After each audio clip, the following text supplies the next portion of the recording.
Okay, we might kick things off. Thank you everyone for joining us today. So this is our second fireside chat in our series. So the goal really is to invite some of our kind of best in class clients or our star users of the platform to join us and speak about their experiences with PERSUIT. So my name's Laura. I'm a client strategy and success manager at PERSUIT.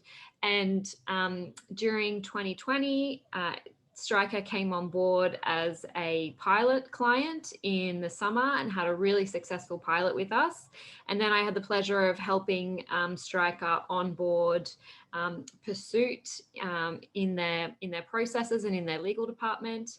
And one of the driving forces behind that rollout of the PERSUIT software at Stryker is Ryan. Ryan, thank you for joining me.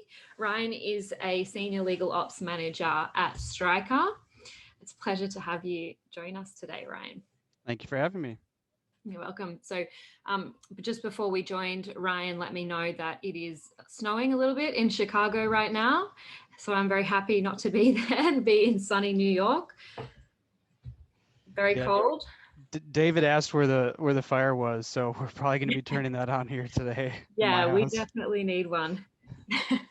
So I'm going to take us through maybe a little bit of an interview. I'm going to ask Stryker some of the questions I know that our clients would want to be asking about your rollout. And then we're going to take a deep dive into Stryker's business rules. So we'll get into that in a little bit. But before we do, Ryan, I just want to hear a little bit more about how you came to be in your role and what your career journey has been like and sort of how you took the path in law towards legal ops. Yeah, thanks, and thanks again for having me, and thanks everyone for joining. My path has been sort of a bit of that non-traditional path to find legal ops. I do have a law degree. I went to law school at Marquette University in Milwaukee, Wisconsin, and I kind of knew during law school that I didn't quite want to be in the practice of law. I had a business undergrad, so I knew I wanted something a little bit different. And when I finished law school, I took a compliance role where I went to my undergrad at Arizona State University in their general counsel's office. And that role actually started kind of exposing me to some of the skill sets that we use in legal ops. One we hear all the time is innovate. So it's heavily focused on policy and process and just using technology to just make things more efficient, to collaborate with other departments. And so after doing that for a few years, by chance, I found my real introduction to legal ops and joined an alternative legal service provider, Elevate Services. And I was there for a few years and really started my journey in legal ops. Had just a fantastic group of mentors there who really introduced it, helped me kind of understand legal ops and what it is. Got to, go to clock and start learning from others in the industry. Got to work with so many awesome clients when I was on the Elevate side. And one of those was actually Stryker. So I had been working with Stryker's legal ops team since probably about 2017. So then in 2019, the Stryker team brought me over in-house. So I've been the senior legal ops manager at Stryker since about the early fall of 2019. My role here is primarily firm and vendor management, financial management, technology, data and analytics, and everything else that comes with legal ops. But those are kind of the key focus areas for me. Any specific favorite area or something that you're really excited to do every day in that? I love the technology side. I love, we have an awesome team at our company of people who are very driven to make good, efficient changes. Something you hear a lot in legal ops is, we're here to help our attorneys and make their lives and jobs easier so they can focus on the actual practice of law. and that's something we do daily. We even brought on my team a person specifically in charge of technology and innovation, and that's part of his title. So just looking at processes that could be made more efficient, to leverage technology to make things easier. I think that's what I love about legal ops. I also, because I do oversee our firm and vendor management program, um, I love the relationship building aspect of it, both with my department and with our firms. So I love connecting with everyone, having regular meetings, check-ins, seeing how we can better support our department and our businesses.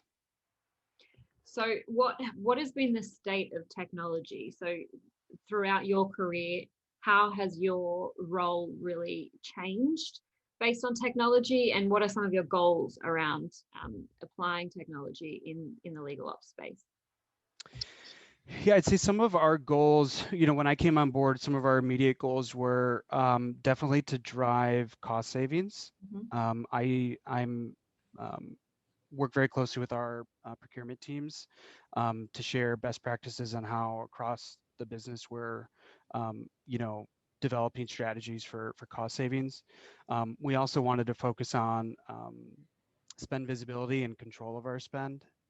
And we have a fantastic leadership team in our company and in the legal and compliance department. And our GC has actually he put together along with his leadership team what we call our 4 strategic priorities for the department, which is team, innovate, partner, and protect. So innovate is the one, in legal ops, we do a lot. So just constantly, challenging the status quo, looking at technology, whether it's an outside technology or leveraging internal tools. We don't always go outside to find a tool. We have before, and we've shifted, technology tools from the outside and leverage things we have inside. So, that's kind of our playbook is really having those priorities just ingrained in everything we do. And what are some of the challenges that you face on a day-to-day basis with technology, and specifically as it relates to innovation in implementing this? I Yeah, I'd say change management is definitely the biggest challenge. Anytime someone's kind of set in their ways, when change comes, there's always some that are a little bit adverse to it, but then there's always some who are can be real champions for you. So as I'm sure we'll talk a little bit more today about that, definitely change management is an obstacle. But we've overcome that by one, having a great leadership team that's very supportive of legal operations. But we've also, we have 3 behaviors that we live by in terms of our strategic priorities. It's communicate, collaborate, and connect. And our department is extremely collaborative. And you'll see that as a theme today, probably in a lot of my responses, is the collaboration. So everything we do, we put a heavy focus on communicating and just collaborating with our department, and make it a joint process and not forcing things. And that's been very successful. I'm glad that you brought that up. I was going to ask about the collaboration. So sometimes our clients, there's a disconnect between legal ops, legal, and then leadership, legal leadership. So that's something that we've seen Stryker do really well, is that collaborate and communication between those teams has been an integral part of your success with this program. So that's awesome. Okay, so let's talk about how you kind of came to know PERSUIT, what that process was like in the early days of discussing bringing on board some type of software or tool that would manage spend and outside counsel engagement. Yeah, so when I first joined Stryker, we started kind of evaluating what we're doing currently with our various spend management initiatives. um, we had already had a good program going with our billing guidelines and refining those and implementing invoice review, putting together a timekeeper rate management program, accruals and AFAs. The one piece that kind of felt missing from our portfolio of initiatives that we had was our outside counsel selection and matter bidding process, which was, primarily just lacking. So I was introduced to Pursuit at Clock. I got to meet Jim at Clock a few years ago. Um, and then, when I joined Stryker, at the time they weren't really on my mind. But we were referred to Pursuit through our general counsel. So he had a experience with Pursuit at a former role, and had, asked us to take a look at it.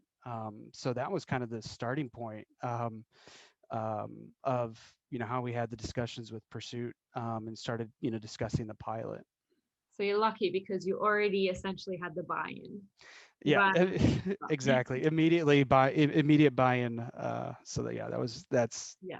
That's the you'll see that's definitely very helpful in our rollout. Yeah, and you'll see that as a theme as we go through your rollout. Having that buy-in has been a really great way to bolster the program and make things run really smoothly. So you're very lucky. We encourage clients to start there with getting that leadership buy-in. Okay, so high level kind of. I want to start with your pilot in summer last year. Stryker ran a pilot. So this is where you might come on board for 13 weeks or so, and have kind of a trial run and try and get as many matters through the platform as you can. What was that experience like going through the pilot? When we first started, I have to admit, I was a bit nervous, because this was really kind of my first, big initiative as the ops manager. So I obviously wanted it to be successful in kind of my first run. Um, the benefit was starting out, as we've just mentioned right away, just having that buy-in, from our GC and the leadership team. Um, you know, and it was just, the timing was unique, where we started discussing with the Pursuit team using the tool for a pilot right before the COVID lockdown started. So as we started progressing in the discussions and looking to implement the pilot, there was a heavy focus in our company on cost savings. So that was really helpful in kind of kicking this off. Great timing. Yeah, so I think from my point of view, though, my concern was, um, will we have enough matters to put through Pursuit? Will people use it? How are our law firms going to react? Stryker's always placed a very heavy importance on our firm relationships. We see them as partners and extensions of our department. So we really wanted to be mindful of that. Yeah. But just given the circumstances with COVID, and the emphasis on cost savings, and having that buy-in, it ultimately led to a very, very successful pilot. And did you have a few early adopters or champion attorneys that really lent into the pilot process to help get those matters through? Yeah, definitely. We had, we really encouraged, the use of Pursuit early on in the pilot. We worked on some communications for our team. Our deputy general counsel oversees department operations, so it was very helpful to have him support it, to communicate out the program, what we're looking to achieve, and really just ask the team members to participate, because we knew to kind of prove out the case, we just needed enough use cases for the pilot. Um, and time went on in the pilot, and things were just a little bit slow, especially in litigation because of COVID. We're kind of waiting around, like, when's that first matter that's going to be a good use case for Pursuit? When is it going to come? And ultimately, it did. We had a few early ones where we were able to, competitively bid the matter, leverage reverse auction, and when we saw the success, the savings, we made sure to kind of jump on that and start communicating it out, championing those early adopters, the ones who had success, and slowly but surely we saw the momentum build. So we had enough matters that we were able to put in, very successful pilot, and that was enough for us to know we wanted to make a long-term program out of this. Yeah, and a really great foundation to then think about how we're going to, if we do sign on to this software, how are we going to deploy this software internally as a broader rollout, which we might move into in a minute.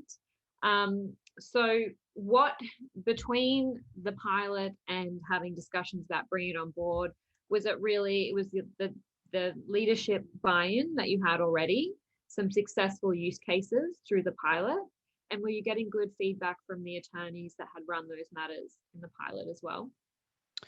Yeah, the feedback was positive. Obviously, the tool is incredibly easy to use, so we heard that. But I think early on, and you'll see this when we kind of talk through some of the goals of our rollout, um, our attorneys really liked the qualitative aspect of PERSUIT, Yeah. to be able to ask those questions of the firms, um, because they felt the the real benefit was they were finding the right firm to get the best outcome for us. Yeah. Um, you know, uh, I've had conversations with many of the attorneys who have used it, and they've kind of gone into a RFP with the preconceived notion of the firm they want to use, and after going through the RFP process, coming away with, wow, after these responses, I want to use this firm. A new firm. So that a new firm or just a different panel firm.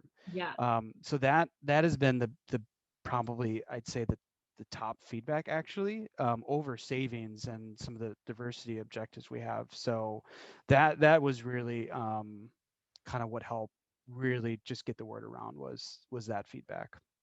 And were the attorneys of the legal department, were they used to this concept of competitive bidding when it came to legal sourcing? Were they doing a manual RFP process, or were they just selecting their preferred firms each time?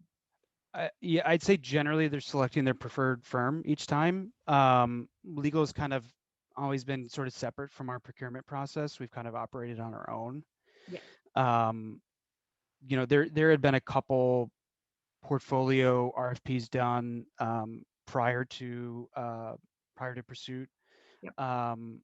Those were just manual, but I'd say the majority of matters are just going, our attorneys going to their preferred firms. Okay. All right. So, any resistance, any at the during the pilot or at the end of the pilot, was there any resistance from attorneys or leadership about moving on to the next phase of deployment? Not from leadership. Leadership's been incredibly supportive from the beginning. Yeah. We'll talk about our business rules here in a little bit, but they definitely wanted some structure around the program. Resistance from our attorneys. Actually, I mean, I'd say yes, a little bit. We had some who, again, just part of that change management. I'd say probably our biggest champion right now was actually one of those, um, people who are a little bit resistant at first, a little bit Yeah. maybe even skeptical. Love to hear that. But is an interesting story. Just a couple weeks ago, I was on a call with her, to select a firm on an RFP, and she started the call immediately by saying, "Ryan, I'm completely sold on PERSUIT now." And this is someone who, on like the very first couple calls when we were looking at matters, was just unsure about the process. Yeah. And the experience has been so positive. I mean, to hear that was just incredible. Yeah, I think I know the attorney that you're talking about. And sometimes it takes a little bit of time. They kind of dip their toe in the water and run an RFP and just invite a couple of firms, and maybe they don't leverage the reverse auction. Maybe they're still doing hourly rates. And then they start to leverage AFAs, and then the reverse auction piece fits really nicely into that. And then they realize, how have I not been doing this the whole time? So that's amazing. Yeah, and our approach, again, collaboration was key, but we've also it's been kind of a gradual launch where, especially during the pilot, we just kind of wanted to get matters in there. Yeah. So I would be on calls with our attorneys, and we'd kind of talk through the matter and say, well, okay, let's not leverage the reverse auction tool just yet. Let's just competitively bid it. Let's get the pricing from our four firms and start there. So the gradual effect has really helped. Just kind of taking it matter by matter and deploying it that way throughout the pilot. Yeah. And we'll touch on this in a moment, but one of the key themes for Stryker has been, the goal of just getting platforms through the matter, just getting your attorneys to use the platform, not necessarily how or what features they utilize or what, how they put their matters through, but just getting them onto the platform and giving it a go as the best possible selling tool. Yep. Okay, so I hope you don't mind, Ryan. I'd love to share some of the goals that Stryker set out. So we love what you built out as your kind of ethos around deploying this software and managing that change at Stryker, because we bring our clients on board, and sometimes they want to take the keys to the software and then kind of hand it over to the attorneys and just expect that it's the new greatest thing and that everybody will be using it. But there is a great deal of strategy that goes into managing the change and implementing a software and making sure that attorneys who are, sometimes the most headstrong or traditional professionals, are really early adopters and champions of the platform. So before we deploy the software, we really encourage our clients to define what are your goals around this, because there are many different goals that you can set. Stryker has 4 here that I hope you don't mind me sharing. Just bear with me. And I was hoping that you could maybe talk us through these goals that preface your deployment of this program. Sorry, not these ones. We'll go into those in a moment. Yeah. Yeah, so we actually developed our goals after the pilot. Um, when we started the pilot, I'd say probably savings was kind of the what we were really focused on, and really actually probably only savings at the time of the pilot. Kind of proving that out, and we did. But as we started going through the pilot and putting more matters through PERSUIT, we started to get feedback from our attorneys on what's been working, what have they liked.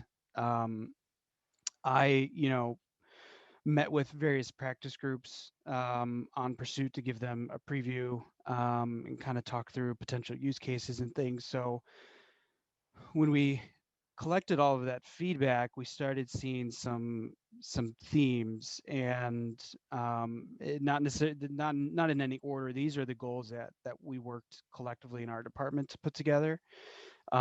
Really selecting the right firm for every matter. I gave that example of attorney who started an RFP and kind of had that preconceived notion of who she wanted to use, and left the RFP knowing, well, based on the responses, this firm is the one who I think is going to give the best outcome for us. The savings is obviously, we've already discussed, was something we want to get out of the platform. The feedback from finance partners about just moving more hourly matters to AFAs and having a bit more predictability into the spend, especially for our like phased litigation matters, of kind of knowing the expected cost as it progresses through trial. And lastly, but very important, was something that's been a heavy focus last year and this year, is diversity. So just being able to drive our diversity objectives, consideration of the NAML firms, and ensuring that a diverse team is put on our matters has been very important. And we put questions in our RFPs on everyone about diversity. We want to know if the firm is putting a diverse team on our matters, because we know we're going to have better outcomes with a diverse team. But we also want to learn about what the firm as a whole is doing as it relates to D&I. So this has definitely been a heavy focus. But these are the goals that we collectively came together And we've already seen all of these in our time with PERSUIT. So it's if you look at our goals and kind of assess where we're at, we've been very successful. Yeah, I second that, particularly the first one that, as you said before, the feedback from the attorneys, the main feedback is that they're selecting firms that they wouldn't necessarily have otherwise chosen based on the strategic insights that they're getting in the RFP process from those firms. Obviously, Stryker is achieving incredible savings on the platform. We are seeing a move towards AFAs, especially from attorneys that were kind of stuck in that hourly rate or that more traditional model. I know we had a conversation with some of your attorneys, or a short educational session on different AFA types that was received really well. So we're seeing some great results there. And then, of course, diversity. So diversity is one of the key aspects of your business rules, which we'll go into in a moment. I just wanted to know a little bit more, Ryan, about how these goals came to be, what that conversation was like. So was this something that you drafted and put together and put to leadership, or was there a meeting or a discussion where we kind of identified these goals together? What did that process look like for our clients who are not really sure where to start in setting these goals? Yeah, I'll have to give a big shout out to the PERSUIT team on this. You guys were fantastic guiding us through the pilot and into our rollout, and just kind of helping us kind of put our kind of thoughts and successes down on paper. So the customer service from you has been absolutely incredible. So yeah, it was really just a lot of just conversations with the PERSUIT team, um, sort of discussing with the users of PERSUIT what's worked well, discussing with our leadership team as we were putting together these and the business rules. I presented it to our leadership team and got feedback. And it was just, again, kind of the communication and collaboration was key for us, is just kind of putting these together. Yeah. Okay. Awesome. And thank you for the little plug there. I did tell Ryan he's under no obligation to say anything positive about us, but I really appreciate it. All right. So that brings us to business rules. So before we kind of dive into those, just for some of our other, broader community on the call that might not be familiar with what we mean by business rules, essentially we recommend, as part of the change management methodology or our approach to change management, that after you sort of establish the why, which Ryan's done in his goals, you have to establish a framework for the how. So how do you expect your attorneys to be using the platform? It's not enough to just say, okay, every matter from here until forever, you must put through the platform. You need to establish some kind of competitive bidding guideline or rules. Some clients like them to be rules. Some clients prefer they're just guidelines. Some just say this is our recommended approach, but it's totally up to you. And there are a few reasons that we have these put in place. First of all, if you can get leadership to endorse a set of guidelines for your attorneys, then you'll see much greater adoption and engagement with the platform.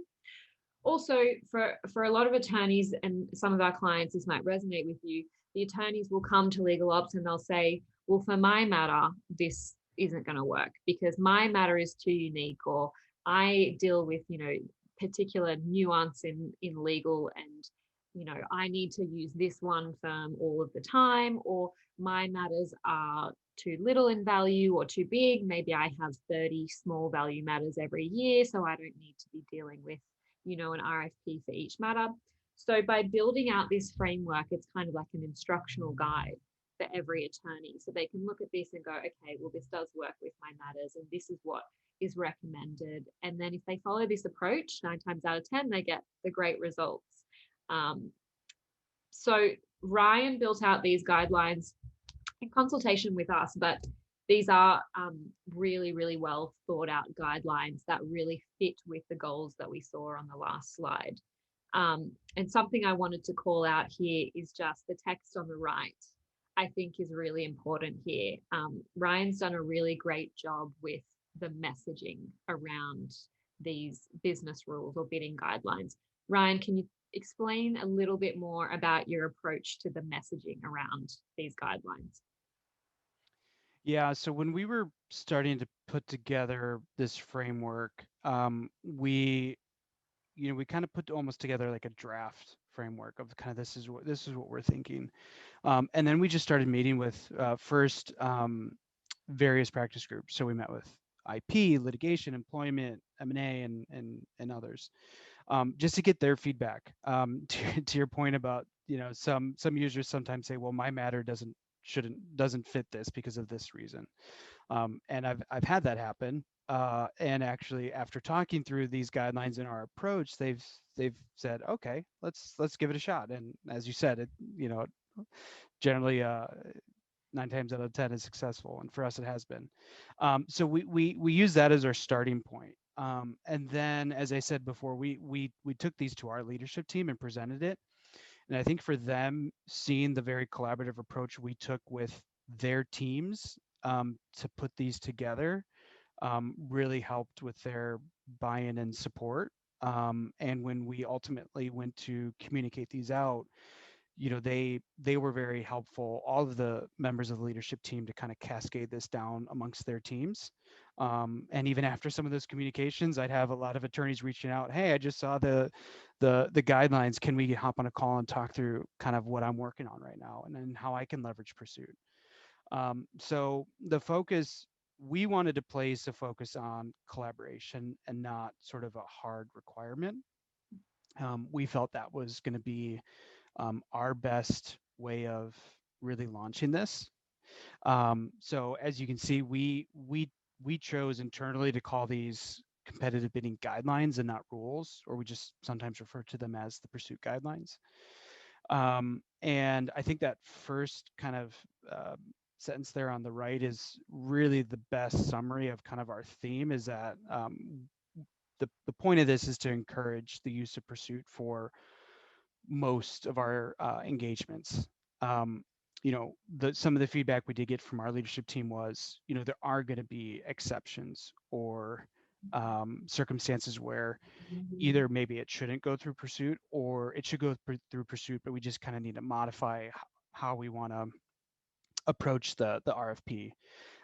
So, for example, at the bottom of the chart here, there were some select groups where we already kind of went through, prior to PERSUIT, a sort of portfolio RFP process of selecting that kind of key firm for us to handle the work. We're not all of a sudden going to say, okay, well, now every bankruptcy matter needs to be run through PERSUIT, because we've already done that. And in some of these areas, we may have one or two preferred firms.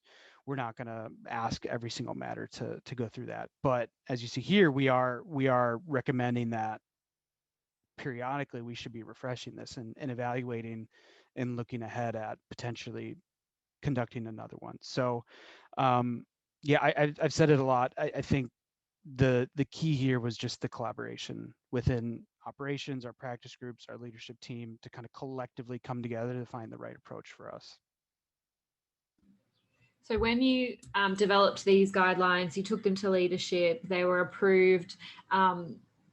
What was the next step? I know we've seen some awesome leadership communication emails that came from your GC. Can you tell us a little bit about why it was important for these guidelines to be distributed from leadership? Yeah, so the recommendation or the ask of us was, I kind of ghost wrote some emails for our leadership and put together some talking points and things so that they could distribute it to their teams. But then, as part of that communication, we wanted to hold a webinar for our entire department on these guidelines, and what our expectations are of our department when they have a new engagement, to kind of walk them through the process here of when a matter would be subject to the process, what are some of the requirements depending on the threshold. So we did that along with the PERSUIT team, and had that webinar. And then just, kind of kept the communication going. We have an internal SharePoint site, a legal operations site where we have information on various um, process items.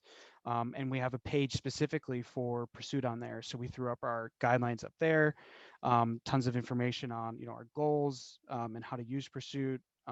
We store our training videos that we've done with you guys and internally in there. So that was a heavy focus from our leadership team, was just the communication. We also have a communication partner, someone who's not within our legal and compliance team, but she's our communication partner, and she worked very closely with us on kind of crafting the right communication for our department. Yeah. I've just had a question come in, and I forgot to say earlier that we are taking questions. And Ryan will be happy to answer your questions if you'd like to just drop them either in the Q&A or the chat, and then I'll make sure I leave maybe 10 minutes at the end for a bit more of a discussion. So someone's asked, now that you've gone live with these business rules and you've seen the adoption, do you have anything that you'd modify, or are you considering making any changes in the future? Yes, that's a good point. So actually, much like our billing guidelines, we refine those every year with whether it's just changes in the industry or maybe something hasn't worked well and we want to change something up. We refine those and send those out to our law firms every year. We see these guidelines as a similar process where it's going to be, and we actually spoke to this on a lot of our training calls, was that we see this as an evolving document. Yeah. It's not going to be something we store and never look at again. We're going to be constantly evaluating um, these guidelines, and we have had subsequent meetings with some practice groups and made some amendments to diversity, and we put in some items where like in litigation, there were some concerns when we were putting this together that if we have a litigation in a market where we don't have a lot of preferred firms or local counsel that we've used, what if we don't have 3 or more firms? So we made some tweaks to the language of, we would recommend it can be competitively bid if you have enough of those firms that we can send it out to. So yes, we are periodically looking at this and evaluating any updates. Okay. And are you tracking kind of the matters that come in the door, and if they have been sourced with respect to their specific guideline here? Is that something that you might do in the future? So yeah, we have an internal matter intake process where the process is actually kicked off. I mean, it does vary by the matter type, but generally for most of our matters, we have an intake form that actually is initiated by the attorney leading the matter. So we have an automated workflow built into our internal SharePoint site that is integrated with our e-billing system. And all of those requests for new matters come through our legal operations team. So we do have visibility into everything that all the engagements our attorneys are doing and what's getting put into our e-billing system. We are looking at a more formal process and potentially adding some questions to our intake form about, maybe something as simple as, has this gone through PERSUIT? The one thing is, because of this has been such a collaborative effort, I have been on every single RFP we've done. So I have full visibility into all of the RFPs, and I wanted it that way because I wanted it to be collaborative. And we told our teams when we were kicking this off that this wasn't going to be a, hey, here's your login, go in and use it. We wanted it to be a partnership, to do it very much a do it with you approach. And I think that has also helped with the adoption, knowing that we're here to help guide them through, talk through it. So we are, tracking the matters right now, but we want to put a little bit more structure to it moving forward. Yeah. And while you have visibility over the matters that do go through the platform, Ryan, do you collaborate with the attorneys on those RFPs? I know Stryker has what we would call a hybrid model. So the idea is that you would have maybe self-serve model would be attorneys are logging into the platform, drafting their own RFPs, sending them out, managing that process. Or the hybrid model would be where they collaborate with legal ops on those projects, and it's really a team effort. What is the model that Stryker has chosen to adopt? It's a hybrid. It's sort of a little bit of both. I mean, we have some matters where the attorneys will reach out to me and say, "Hey, we just got this lawsuit. Um, can you work with me to put together an RFP?" Yeah. Then we have other attorneys who now that they've started using it, who have gone in, drafted their own RFP, shared it with me, and said, "Hey, I put together this RFP. Can you just take a look, one more time for me and see if there's anything I missed? Do you have any suggestions, any advice?" So it's actually a little bit of both. And do you think it helps to have that process kind of built in? So just looking at the column under PERSUIT requirements, some of those items you kind of require legal ops to be involved in those higher value matters. Do you think that that helps to have that process focus in the guidelines as well? Yeah, I think it just helped with the change management, knowing that we would assist with these, Yeah. knowing that we're not going to just kind of hand over the keys and say use it. That we're here to to really guide them to get the best result. That has definitely been something that's really helped with deploying these. Yeah. So what I'm getting is, on the face of it, these business rules or bidding guidelines, they look like a set of instructions or a set of, decision trees, or, if you're doing this and you have this matter, then you must do this. And what we're really doing, the strategy behind it, is just showing attorneys what are the benefits that you can have by using the platform, the competitive benefits, whether it's increasing opportunities to select diverse firms or reducing cost. And then what's the process going to be like? We're going to be here to help you. Or, this is simple enough for you to log into the platform and do it yourself. We already have a template built out for you. So having a set of guidelines in place, sometimes our clients, when we recommend business rules, they kind of panic a little bit and they go, well, I can't enforce these rules, or I can't, implement these guidelines over a whole legal department. And that's not necessarily what it's about. We don't necessarily track, I hope there's no attorneys actually listening to this. We don't necessarily track what the attorneys are doing with these, in line with these rules. It's more a tool for them to feel more comfortable using the platform, to be able to call out some of the matters that they work on and say, okay, they've thought about this, legal ops and PERSUIT and the team, they've thought about my specific matter and how it would best work going through this platform. So it's all about getting them to feel comfortable before we go into the training. So we would normally recommend that you develop your goals and your business rules or your bidding guidelines before you go into the training and the full rollout of the technology. And that's, Ryan, if you just want to run us through a little bit about what that timeline kind of looks like and what those kind of broader steps were around the business rules.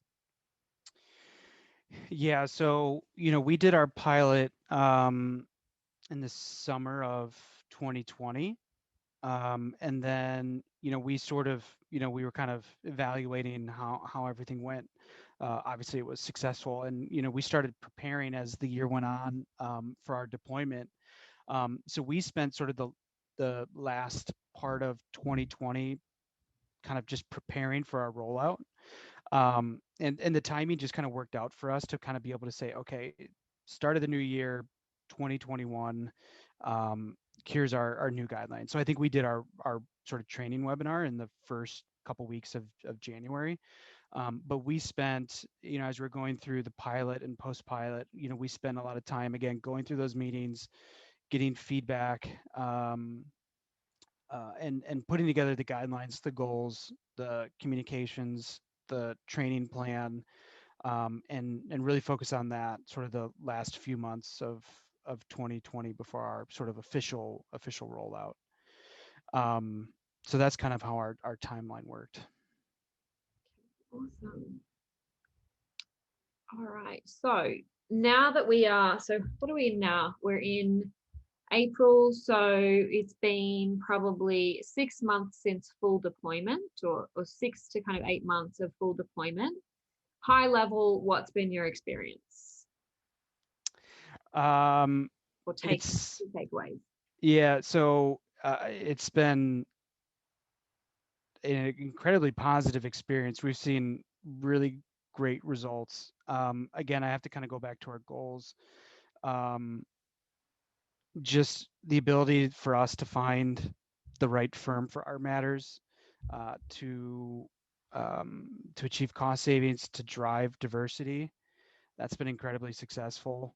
I think for me, my favorite part of this journey has been because again, I said before I was kind of nervous at the start. Change management I knew was going to be tough, but to see sort of the the thoughts and opinions our attorneys had from start till kind of now evolve over time.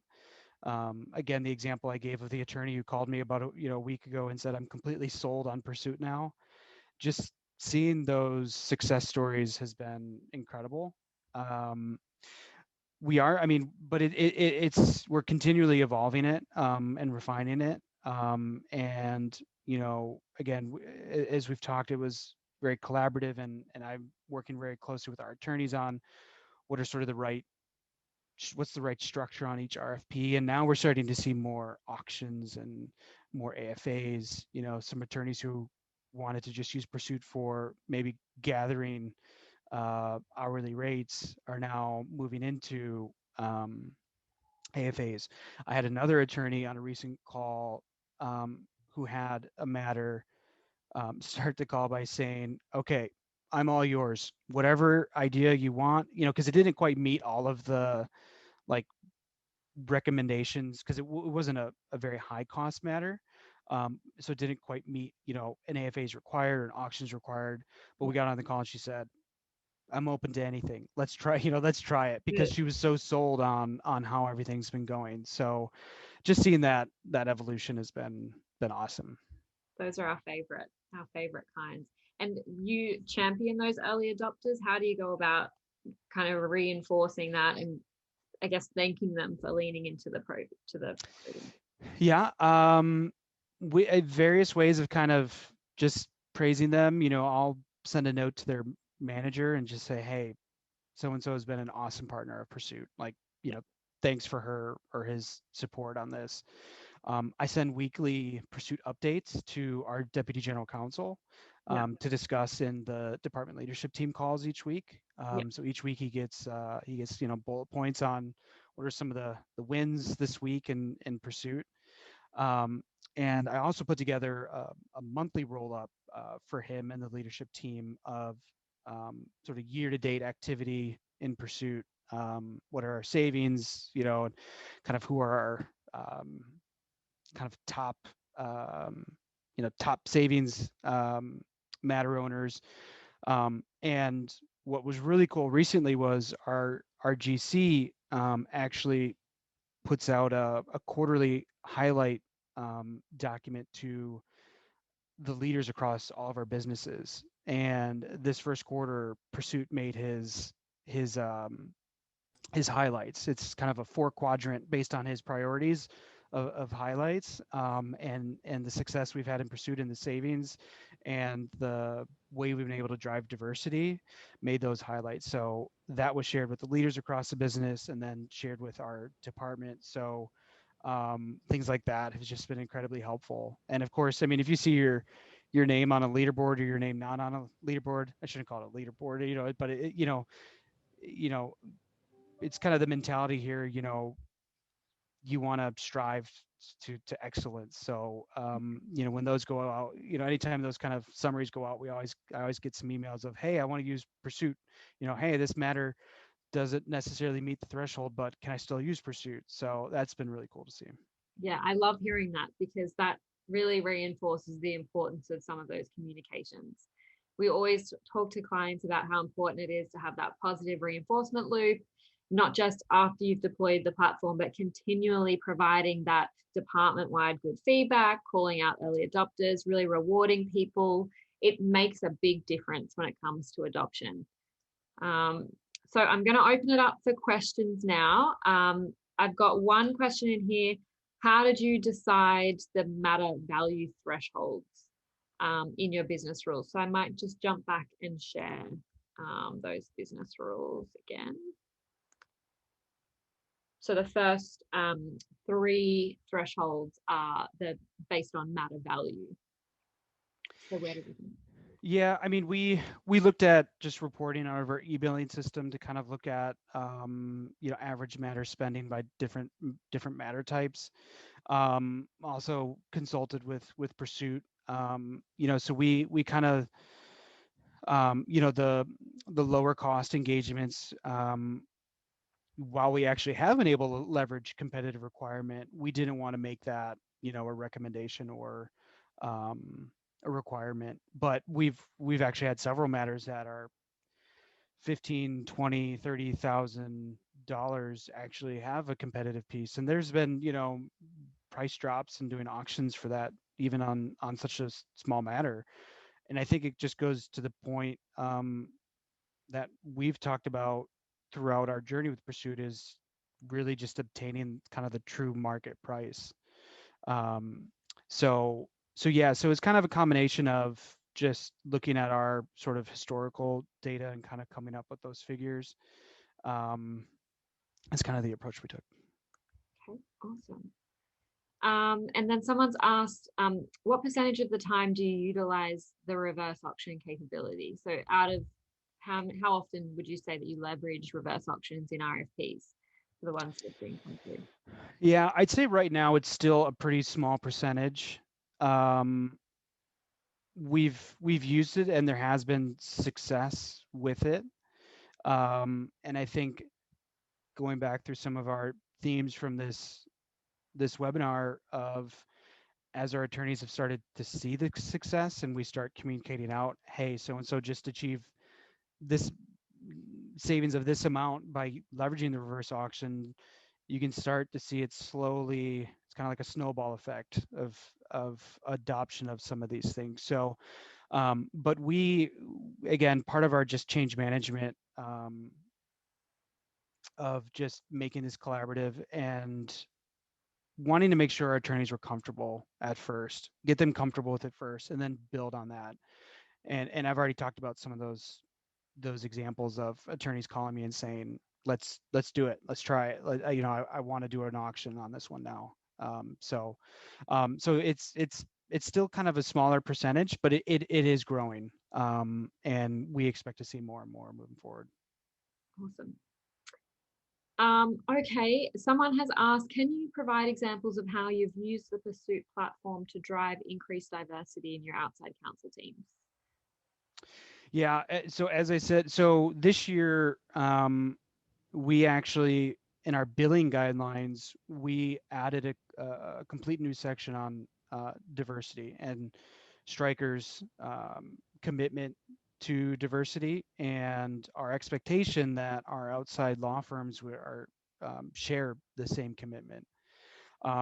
So part of that, on all of our RFPs, we have a qualitative question where we are asking the law firms to tell us about the diverse team they're going to be putting on our matters. And I'd say, and this is a kind of a bit of a recommendation, I don't think we have any law firms on here, but the firms that have really kind of taken it a step further and sort of really given us information on what they're doing as a firm for D&I has actually impacted our sourcing decisions.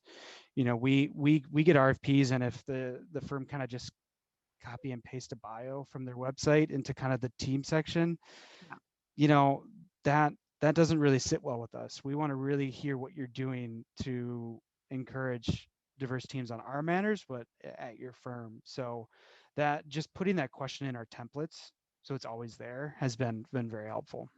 Yeah, absolutely. Okay, and someone wants to know, how large is the attorney population that you're working with, just for perspective on the size of your legal department? So our department is actually, our general counsel oversees our legal and compliance functions, and we're, I'd say, roughly 300-ish as a total team. Yep. I'd say it's probably split. I'd say roughly split, kind of legal versus compliance. So we have obviously support staff and non-lawyers on the legal side. It's kind of it's I'd say it's roughly half of that would be the lawyers that we're working with. Okay, awesome. And just for some clients that kind of don't yet have the leadership buy-in, so you've kind of had that head start because you had that buy-in from the beginning. Do you think your approach would have been different had you had to get that as a step in the deployment process? And if you couldn't have business rules in place, what do you think the difference would be in your program? Do you think utilization would be as high? Um, In our experience, the buy-in was huge. When we first kind of previewed our um, business rules or bidding guidelines with our leadership team and our GC, our GC, had said, and this is one of my favorite quotes in the meeting, was that he wants this to be part of our DNA. So for us, the leadership buy-in was huge for the deployment. They were incredibly supportive, and for all of the reasons we have in our goals, the right firm, the savings, the spend predictability, and driving diversity, they've been incredibly supportive. Um, I think if for someone who maybe doesn't quite have that, um, just, for us, let's say, for hypothetically, if we didn't have that, we saw on the pilot we hit all of those goals. So we would have had a really good story to go to the leadership team to get that buy-in by going through the pilot. Because again, it was really the pilot success that helped kind of craft those goals for us. Awesome. Thank you, Ryan. And one last question, because I think it's a really good note to end on. 8 months later, do you think that PERSUIT is part of Stryker's DNA? Oh yeah, yeah, yeah. I mean, it's almost every day I have someone new who has a matter engagement is like, hey, want to use PERSUIT? Can you help me out? Even though we did some webinars and things, but yeah, no, just seeing it globally now. It's not just the U.S.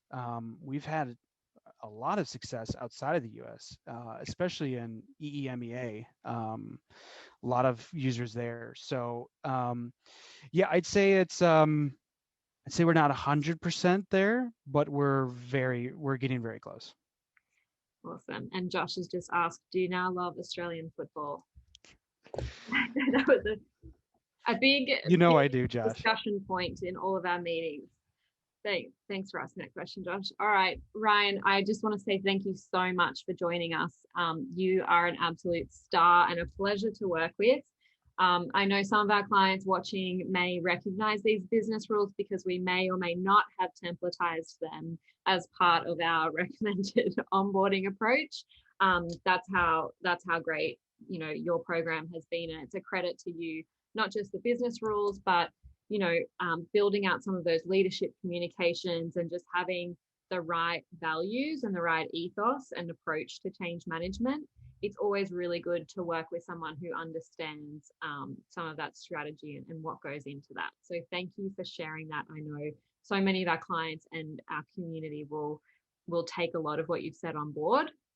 And I'll probably get a lot of emails asking for a copy of these business rules after this call. Not that I will be able to hand those out, but we do have some templates that we can share. Well, thank you so much for having me. And I know you didn't ask for it, but I have to give a huge shout out to the PERSUIT team. Laura, Josh, David, Frank, everyone I've worked with has just been a fantastic experience. So thank you for being part of our success of this program, and thanks for inviting me. You're welcome. Thanks so much. And thanks everyone for joining. We'll leave it there. Thank you. Thanks. Bye.